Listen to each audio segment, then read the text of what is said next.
E aí, vamos estudar a lição? Ei, tem uma perspectiva interessante colocada pela lição de hoje.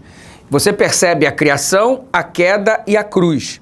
Deus criou todas as coisas, de acordo com Gênesis. No capítulo 3, o pecado fez parte da realidade humana com a queda de Adão. Aliás, o primeiro Adão. Porque Jesus Cristo, na carta aos Romanos, Paulo diz no capítulo 5, no verso 12, que Jesus é o nosso segundo Adão, afirmando, porque assim como por intermédio de um homem entrou o pecado, por intermédio de um homem entrou a salvação. Um homem que entrou o pecado, Adão.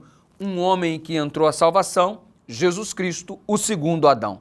Diante dessa perspectiva, nós temos uma dificuldade para a aceitação do evolucionismo. Dificuldade não, nós o rechaçamos por completo.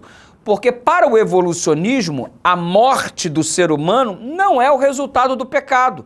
Porque se o evolucionista não crê num Deus criador que providenciou a sua criação e posteriormente houve a queda em função da transgressão da lei desse Deus, se não há Deus, não há queda. Se não há Deus, não há pecado. E o pecado não pode ser fruto da morte, porque a morte não pode ser o fruto do pecado, melhor dizendo, porque esse Criador simplesmente não existe.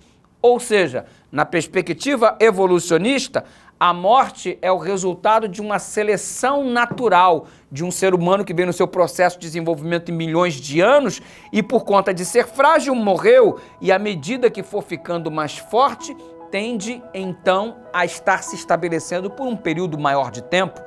Diante dessa perspectiva evolucionista, nós não precisamos de um redentor, porque a morte não é fruto do pecado, mas é fruto do processo evolucionista de bilhões de anos. Então, o evolucionismo exclui a necessidade de um Salvador e, consequentemente, a participação de Jesus Cristo nas nossas vidas.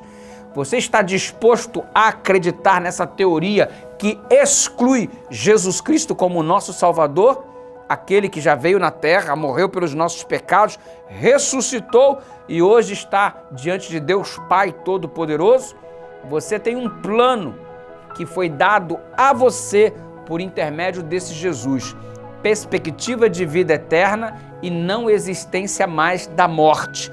Mas a teoria do evolucionismo tem uma outra proposta para você, que você continue neste mundo competitivo de seleção natural, onde só os mais fortes sobrevivem, e continue nesta luta constante, nessa busca de ser mais forte do que os outros. E aí a sua vida é completamente vazia e sem significado, porque está sempre tentando superar os outros. Mas no reino de Deus é igualdade proporcionada pelo Deus que nos criou para toda a eternidade, sem mais a existência da morte. É a perspectiva de plano divino para a nossa vida. Eu aceito o plano de Deus para mim. E você? Vamos orar? Pai eterno, obrigado pela perspectiva de vida eterna e porque o Senhor, como Criador, providenciou a resolução do maior problema, que é o pecado e, consequentemente, a morte. Em nome de Jesus, amém.